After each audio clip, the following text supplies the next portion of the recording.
Hello everyone, कैसे हैं आप सभी। आई होप कि आप सब ठीक होंगे। आज का जो हमारा चैप्टर है ये है स्टॉक मार्केट पे इक्विटी पे। हमारा नेक्स्ट चैप्टर जो हमने प्रीवियस चैप्टर जो हमने पढ़ा था वो था फ्यूचर्स एंड ऑप्शन के बारे में और टेक्निकल एनालिसिस के बारे में। आज हम पढ़ेंगे इक्विटी क्या होती है, इक्विटी। तो ठीक है, सबसे पहले स्टार्ट करते हैं इंट्रोडक्शन पार्ट से, क्या इंडेक्स पार्ट से, कि आज हम क्या क्या पढ़ने जा रहे हैं। सबसे पहले इंट्रोडक्शन दूंगा मैं आपको कि इक्विटी क्या होता है। Equity just like share of the company. ठीक है। एंड नेक्स्ट बात करेंगे हम टाइप्स, उसके कुछ टाइप्स होते हैं वो पढ़ाऊंगा मैं आपको। एंड एनालिसिस मेथड, कैसे हम किसी भी कंपनी का एनालिसिस करते हैं, कैसे उसमें हम आगे ट्रेड लेंगे। जैसे कि मैंने आपको पिछले चैप्टर्स में पढ़ाया था कि हम इंट्राडे में कैसे ट्रेड करें, निफ्टी बैंक निफ्टी में कैसे ट्रेड करें। अब मैं आपको कंपनी में ट्रेड करना सिखाऊंगा, कैसे हम ट्रेड करें वहाँ पे। थोड़ा वहाँ से बिल्कुल ही अलग मेथड है। ठीक है। नेक्स्ट कुछ इंपॉर्टेंट टर्म्स बताऊंगा मैं आपको। एंड लर्न मोर, कुछ और चीज़ें जो इंपॉर्टेंट है आपके लिए। ठीक है। मूव करते हैं हम इंट्रोडक्शन पार्ट पे। सबसे पहले इक्विटी क्या है, अब ये पैराग्राफ पढ़ लीजिए। Equity refers to the ownership interest in a company और एसेट। इक्विटी का मतलब है सिंपल, एक कंपनी में हमने कुछ शेयर खरीदे या फिर कुछ परसेंटेज खरीद लिया। जैसे मैंने आपको बताया ना स्टॉक मार्केट का मतलब क्या होता है, वैसे इक्विटी वही है, किसी कंपनी या फिर किसी एसेट में हमने कुछ पार्ट, कुछ आप पीस खरीद लिया, या कोई ये कह सकते हैं कंपनी की पार्टनरशिप खरीद ली एक तरह से। In the context of the finance and investment it usually refers to stocks और शेयर्स ऑफ कंपनी। वही शेयर्स खरीदते हैं हम, असली में परसेंटेज तो हम खरीदते नहीं है, हम कुछ शेयर्स खरीदते हैं। Equity represents ownership in the company and gives shareholders certain rights such as voting rights and a claim on a portion of the company profit dividends। ठीक है। तो इसका मतलब यह है इक्विटी में हमें एक चीज़ का और फायदा होता है। जैसे इक्विटी में क्या है कि हमें, हम जैसे शेयर प्राइस खरीदते हैं, आज 100 रुपये गए, आगे जाके वो 200 रुपये का हो जाता है, तो हमें वहाँ से प्रॉफिट भी होता है। और कंपनी क्या है, डिविडेंड भी निकालती है। मतलब कंपनी को अगर अच्छा खासा प्रॉफिट होता है तो अपना कुछ प्रॉफिट परसेंटेज वो अपने शेयर होल्डर्स के साथ डिस्ट्रीब्यूट करती है। तो हमें इस चीज़ का प्रॉफिट भी होता है यहाँ पे, जो हमें इंट्राडे में नहीं होता है। ठीक है। एंड इट कॉन्ट्रास्ट विद डेब्ट which involves in boring money with the promise of repayment with the interest but without in ownership rights in the company. कहने का मतलब है इसमें कि हम कंपनी को एक तरह से एक लोन देते हैं, पैसे देते हैं, उधार देते हैं। ठीक है। जो कंपनी वादा ऐसे कुछ नहीं करती है, लेकिन उस मतलब उसके कहने का मतलब होता है कि आगे आपको अच्छा खासा इंटरेस्ट मिलेगा, कुछ परसेंटेज मिलेगा। और विदाउट एनी ओनरशिप राइट, ऐसा तो नहीं है कि हम कंपनी के साथ कोई डील करते हैं, बस उसके शेयर खरीदते हैं और हम एक प्रॉमिस लेके चलते हैं कि आगे कंपनी हमें अच्छा इंटरेस्ट प्रोवाइड करेगी। ठीक है। In broader terms equity can also refer to fairness and justice in various context including law and social system. और यहाँ पे लिखा है लॉ और सोशल सिस्टम्स के हिसाब से इक्विटी बिल्कुल भी फेयर है। ठीक है। नेक्स्ट हम मूव करते हैं टाइप्स ऑफ इक्विटी। इक्विटी क्या क्या होती है, क्या क्या इक्विटी के टाइप्स होते हैं। एक होता है डायरेक्ट इक्विटी और एक होता है इनडायरेक्ट इक्विटी। अब ये दोनों में फ़र्क क्या है बताता हूँ मैं आपको। डायरेक्ट इक्विटी क्या है, डायरेक्ट इक्विटी में जैसे कि आपने ट्रेडिंग अकाउंट बनाया है, जो मैंने आपको बताया था, अगर आपने बना लिया है तो बढ़िया है, नहीं बनाया तो फीड में जाके आप वहाँ से लिंक से जाके डायरेक्ट अपना अकाउंट बना सकते हैं। और अब क्या है, अब वहाँ पे जैसे अब मैं आपको चार्ट दिखा देता हूँ, डायरेक्ट हम चार्ट पे ही चलते हैं। ये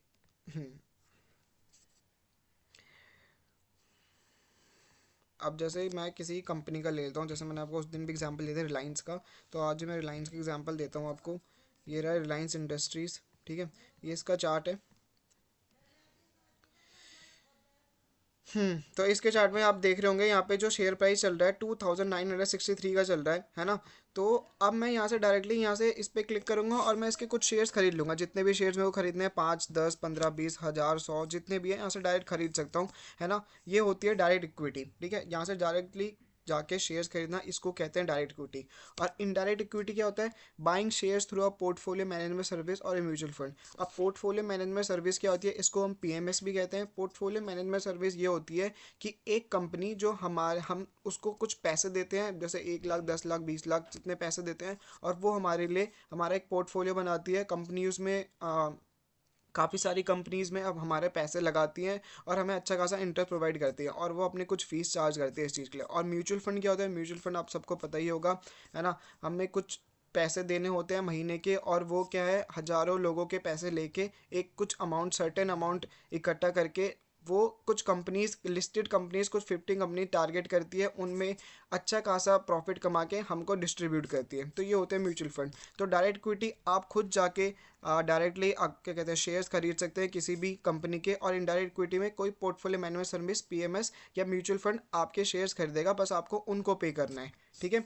नेक्स्ट, डायरेक्ट इक्विटी में हमें नॉलेज और टाइम, इन दोनों की ज़रूरत होती है। जैसे मैंने आपको पिछली बार बताया था इंट्राडे में, हम वहाँ खुद अपने नॉलेज पे अपनी खुद टेक्निकल एनालिसिस करके हम अपना टाइम देखकर हम खुद हम शेयर्स लेते हैं। और वैसे इनडायरेक्ट इक्विटी में क्या होता है, हमें कोई ना नॉलेज की नीड चाहिए होती है, ना हमें टाइम देना होता है, हमें सिर्फ और सिर्फ पीएमएस या म्यूचुअल फंड को पैसे देने हैं। वो खुद अपने हिसाब से हमारे पैसे लगाएंगे और हमें कुछ अच्छा खासा रिटर्न प्रोवाइड करेंगे। बस उसके लिए वो कुछ फीस चार्ज करते हैं, एक्सपेंस रेशो चार्ज करते हैं, और कुछ नहीं।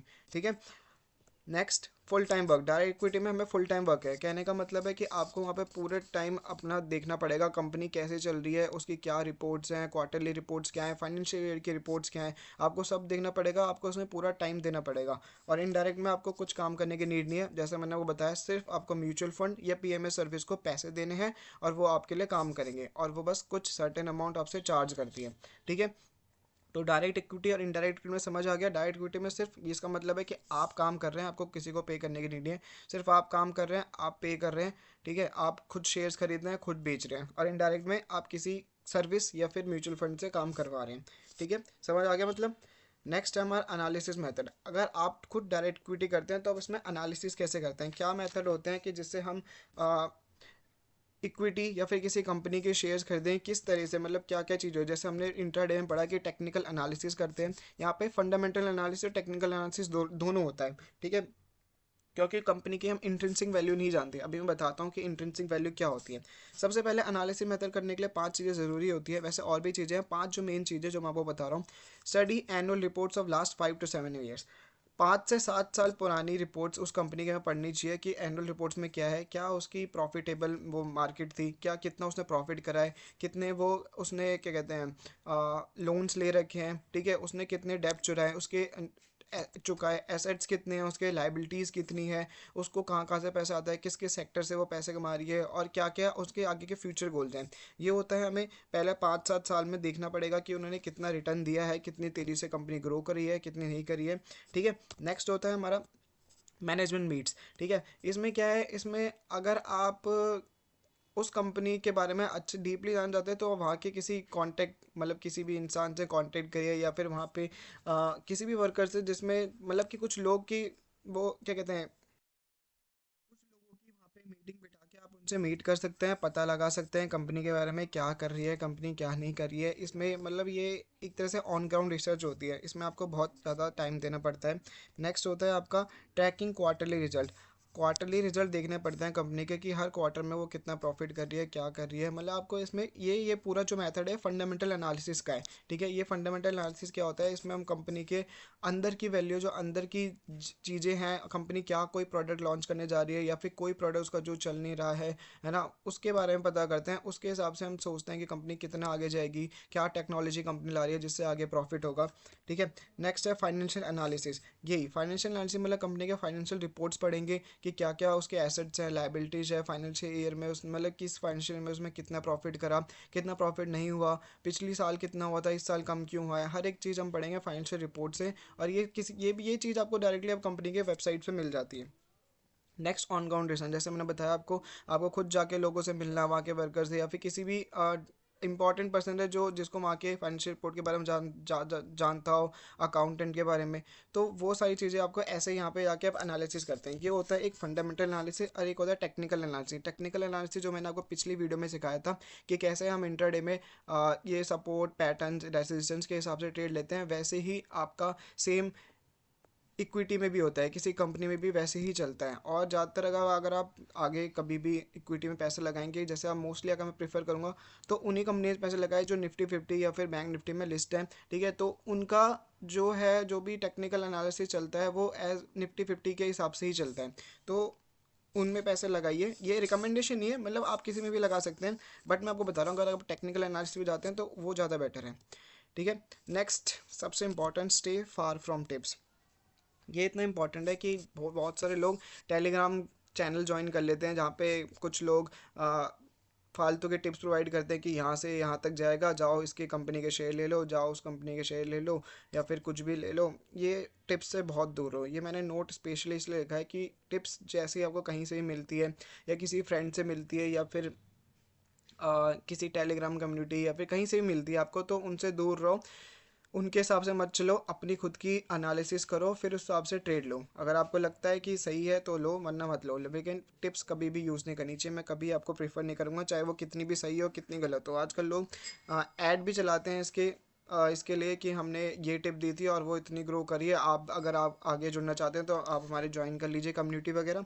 तो इनसे इन सब चीज़ों से बहुत दूर रहो। अपने खुद के एनालिसिस से कंपनी को ट्रैक करो और खुद ही अपने हिसाब से ट्रेड करो। ठीक है। नेक्स्ट इंपॉर्टेंट टर्म्स, क्या क्या चीज़ें इंपॉर्टेंट है हमें जो ध्यान में रखनी चाहिए वो बताता हूँ। मस्ट हैव ट्रेडिंग अकाउंट, सबसे इंपॉर्टेंट, आपके पास ट्रेडिंग अकाउंट होना चाहिए। बिना ट्रेडिंग अकाउंट के आप ट्रेड नहीं कर सकते हैं किसी भी कंपनी में, या फिर इंट्राडे में, फ्यूचर ऑप्शन, कहीं पे भी, कमोडिटीज़, या फिर क्या कहते हैं, करेंसीज, किसी में भी आप ट्रेड नहीं कर सकते हैं। ट्रेडिंग अकाउंट होना ज़रूरी है।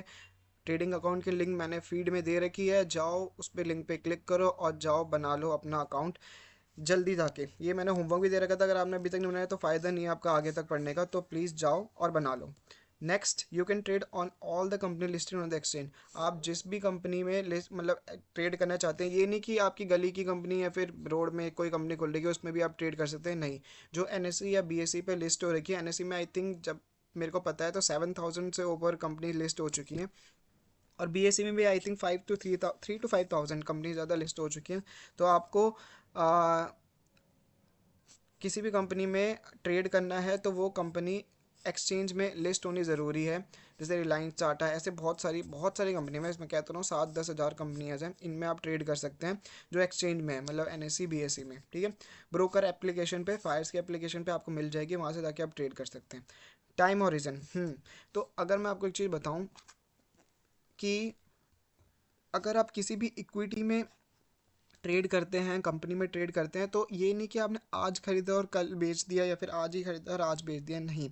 इस हिसाब से नहीं करना। ये टेक्निकल एनालिसिस वाला मेथड होता है। फंडामेंटल एनालिसिस के हिसाब से आपको कम से कम, अगर आप आप इतनी डीप ऑन ग्राउंड रिसर्च क्यों कर रहे हैं? आप इसलिए कर रहे हैं बिकॉज ये नहीं कि आपको आपने आज ही मैनेजमेंट मीट बैठाई और आज ही आपने बाई कर दिया और आज ही बेच दिया, ऐसे नहीं। ये आपको कम से कम 3 साल, वैसे मैं प्रेफर करता हूँ 7 साल तक रखना चाहिए इक्विटी में। जब भी आप ट्रेड कर रहे हो 7 साल तक अपने स्टॉक को होल्ड करके रखना चाहिए। पता लगना चाहिए कि कंपनी कैसे चल रही है कैसे नहीं। 7 साल के हिसाब से आपको बहुत अच्छे रिटर्न मिलेंगे मेरे हिसाब से। लेकिन मिनिमम आपका 3 साल तक स्टॉक मतलब ट्रेड जो है वो होल्ड होना चाहिए।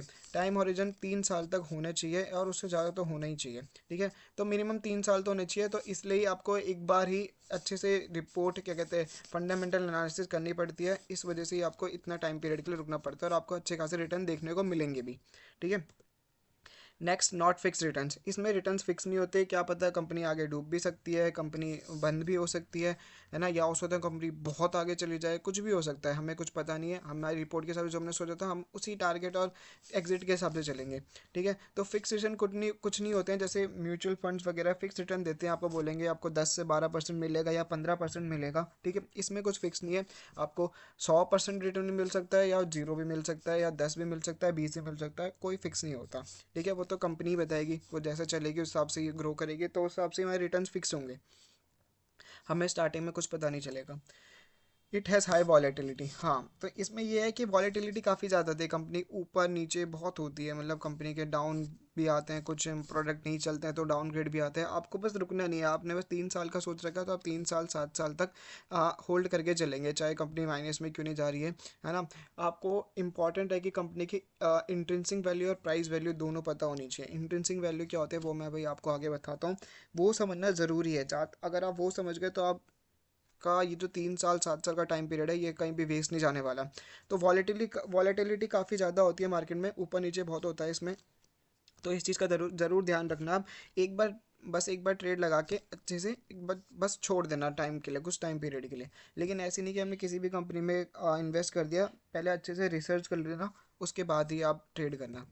Next, settlement time to market opening days. अब जैसे आपने किसी कंपनी का ट्रेड खरीद लिया, मतलब शेयर्स खरीद लिया कुछ, ठीक है, तो तुरंत ही वो आपके अकाउंट में नहीं दिखाएगा, जैसे इंटरडे में होता है तुरंत दिखाने लग जाता है। इसमें क्या होता है, आपको दो मार्केट ओपनिंग डेज, मतलब मंडे टू फ्राइडे, अगर मैं मंडे को लिया तो ट्यूसडे वेंसडे तक, मंडे को भी दिखा सकता है या ट्यूसडे वेंसडे तक तो दिखाता ही है वैसे, 2 दिन में ही दिखाता है।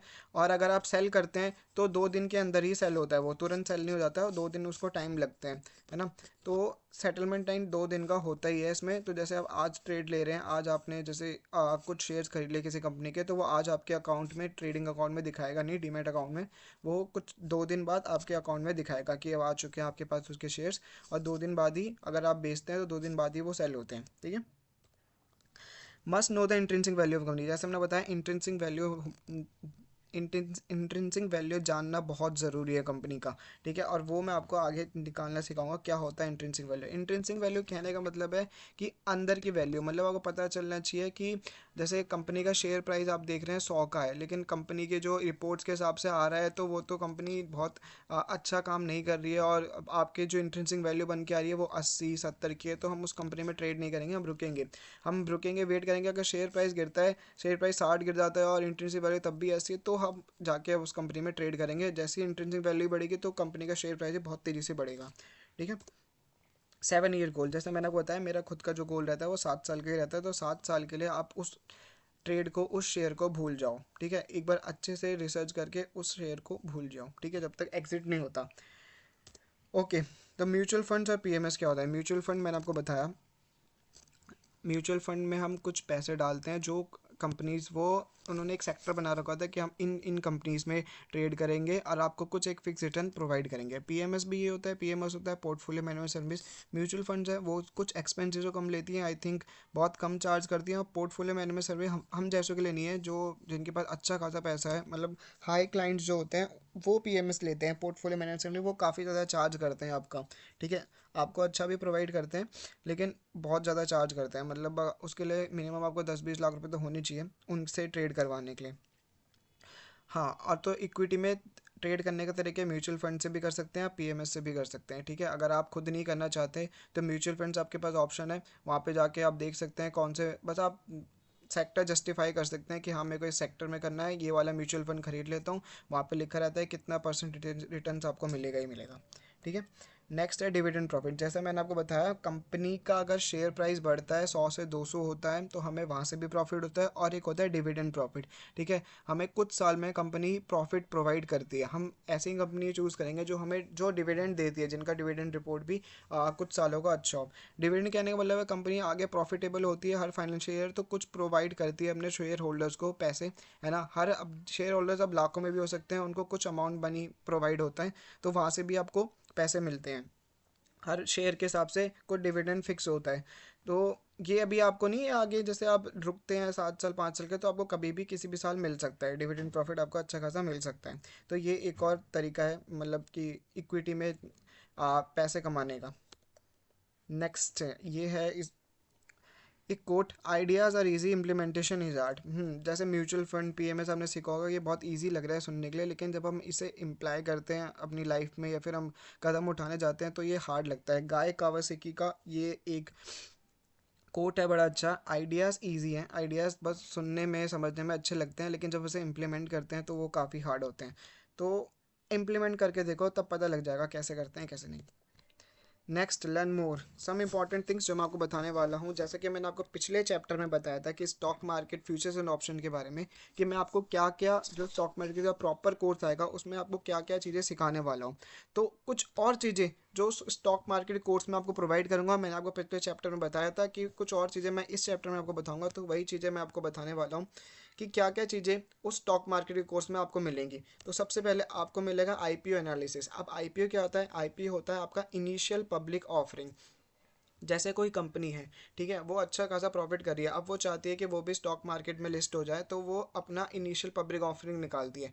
कहने का मतलब है जब वो स्टॉक मार्केट में पहली बार लिस्ट होती है तो वो कुछ ऑफर प्राइस करती है, वो पब्लिक को ऑफर करती है। जैसे मैं कंपनी का अभी शेयर प्राइस डाल देती हूँ 50 का मैं, और जैसी जैसी वो कंपनी में लिस्ट होती है तो वो 50 से 100 भी हो सकती है। जैसे वो तुरंत लिस्ट होती है 100 भी हो सकती है, 150 भी हो सकती है, 200 भी हो सकती है। जैसे अभी थोड़े टाइम पहले टाटा हाँ टाटा टेक्नोलॉजीज का आईपीओ लिस्ट हुआ था, तो उन्होंने एक 130% प्रॉफिट हुआ था लोगों ने जिन्होंने भी उसमें पैसा लगाया था। ऐसे काफ़ी सारे आईपीओ होते हैं। चलो मैं आपको एक बार दिखाई देता हूँ।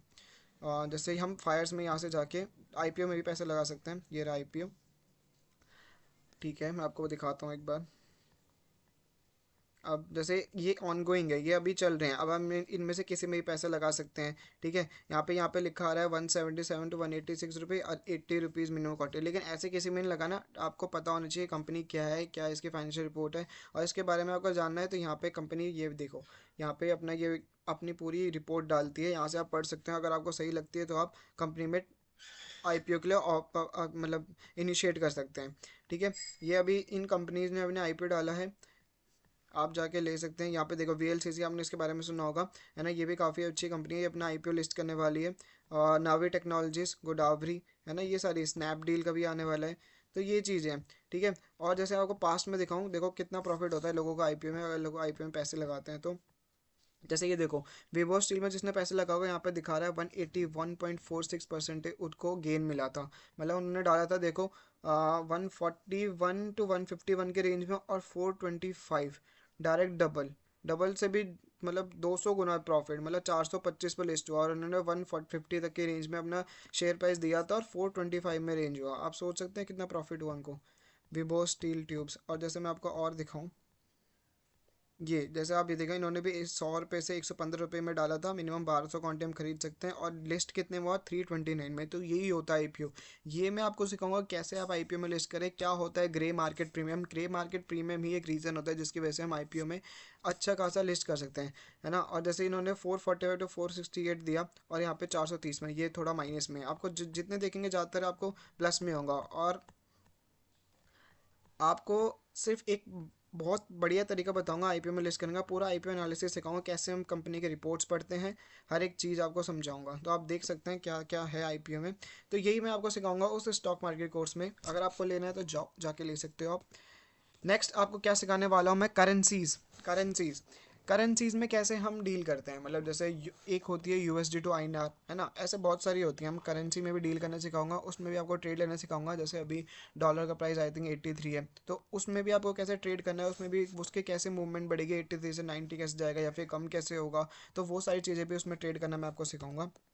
नेक्स्ट कमोडिटीज़ क्या होती हैं, जैसे क्रूड ऑयल की मार्केट आजकल इतनी ज़्यादा बढ़ चुकी है, इतनी ज़्यादा, मतलब मैं अगर सही बताऊँ 2030 तक क्रूड ऑयल में की कंपनी जितनी भी हैं, तो ये बहुत ज़्यादा गेन करने वाली है। और ये बात मैं अभी भी दावे के साथ कह सकता हूँ कि क्रूड ऑयल, गोल्ड सिल्वर, इनके गोल्ड सिल्वर का तो नहीं, क्रूड ऑयल का प्राइस जो है बहुत हाई होने वाला है। और ये इसकी जो मार्केट है बहुत ज़्यादा अभी ट्रेंड में चल रही है। अब धीरे धीरे करके लोग इसमें पैसे लगा रहे हैं, काफ़ी लोग इसमें पैसे लगा रहे हैं। और कमोडिटीज़ में मैं भी ट्रेड करना सिखाऊंगा, क्रूड ऑयल में कैसे ट्रेड करते हैं, सिल्वर में कैसे ट्रेड करते हैं, गोल्ड में कैसे ट्रेड करते हैं, ये भी आपको मैं उसी स्टॉक मार्केट कोर्स में सिखाऊंगा। नेक्स्ट है आपका फंडामेंटल एनालिसिस। जो मैंने आपको बताया, जो 5 तरीके, उन 5 तरीकों को एक पूरा एक्सप्लेन करके सिखाऊंगा। कैसे हम study report, annual report study करेंगे, कैसे हम क्वार्टरली रिजल्ट्स को क्या कहते हैं ट्रैक करेंगे कंपनी के, कैसे फाइनेंशियल एनालिसिस करेंगे, क्या होती है ऑन ग्राउंड रिसर्च, क्या कैसे हम मैनेजमेंट मीट्स करेंगे। तो ये सारी चीज़ें फंडामेंटल एनालिसिस में आपको सिखाऊंगा कंपनी की, कैसे आप जाके उसमें ट्रेड करेंगे। इंट्रिंसिक वैल्यू निकालने सिखाऊंगा, क्या होती है इंट्रिंसिक वैल्यू कंपनी की, कैसे हम कंपनी के अंदर के नॉलेज लेके इंट्रिंसिक वैल्यू जानेंगे। नेक्स्ट कुछ स्ट्रैटेजीज बताऊंगा जिससे आप ट्रेड कर सकते हैं कंपनी में, बहुत इजी स्ट्रैटेजीज हैं, बस आपको फॉलो करना है और जाके आप ट्रेड ले सकते हैं। एल्गो ट्रेडिंग क्या होती है, एल्गो ट्रेडिंग होती है सिंपल आपका, कि एक वेबसाइट पे आपने जाके कुछ पैसे डाल दिए, और आर्टिफिशियल इंटेलिजेंस के थ्रू बस आपकी ट्रेड चलती रहती है, और आपको कुछ परसेंटेज डेली का मिलता रहता है। तो एल्गो ट्रेडिंग भी करना मैं आपको सिखाऊंगा, उसकी भी पूरी क्लास दूंगा मैं आपको, कि क्या होती है एल्गो ट्रेडिंग, और कैसे आप एल्गो ट्रेडिंग से अच्छा खासा प्रॉफिट जनरेट कर सकते हैं। एल्गो ट्रेडिंग में आपको कुछ नहीं करना है, आर्टिफिशियल इंटेलिजेंस आपके लिए सब करके देगा। ये मतलब एक तरह से मतलब एआई टूल आपके लिए ट्रेड करके देगा। ठीक है, आपको प्रॉफिट कमा के देगा। नेक्स्ट है फॉरेक्स ट्रेडिंग। फॉरेक्स आप जानते होंगे, फॉरेक्स क्या है, फॉरेक्स के बारे में भी आपको पूरा बताऊंगा कि कैसे हम फॉरेक्स में ट्रेड करते हैं, बाहर की कंपनीज में कैसे ट्रेड कर सकते हैं, ये होती है फॉरेक्स ट्रेडिंग। और लास्ट है हमारा क्रिप्टो करेंसी, बिटकॉइन माइनिंग, ये इनके बारे में भी आपको सिखाऊंगा कि क्या होती है सारी चीज़ें। तो इतनी सारी चीज़ें आपको स्टॉक मार्केट कोर्स के में मिलने वाली है। पहले वाले चैप्टर में बताया था आपको कितनी सारी चीज़ें मिलने वाली है, और ये कुछ और चीज़ें जो मैं आपको उस कोर्स में प्रोवाइड कर रहा हूँ। तो जाओ जाके उस लिंक को या तो ख़रीद लो, या तो अभी अगर अगर एक दो हफ्ते में आने वाला है तो अपना वो फॉर्म फिल कर दो कि आपको वो कोर्स चाहिए। ठीक है। और अगर आपके कुछ भी डाउट हैं तो आप हमें मेल कर सकते हैं rawat@work@gmail.com में। जो भी आपके डाउट्स हैं हमारी टीम कोशिश करेगी जल्द से जल्द आपके डाउट जो है वो सॉल्व कर दें। और उसके बाद अगर आपको कोई भी किसी भी चीज़ में प्रॉब्लम है या कोर्स में कुछ समझ नहीं आ रहा तो उसके रिगार्डिंग भी आप मैसेज कर सकते हैं। ठीक है। मिलते हैं नेक्स्ट कोर्स में। बाय।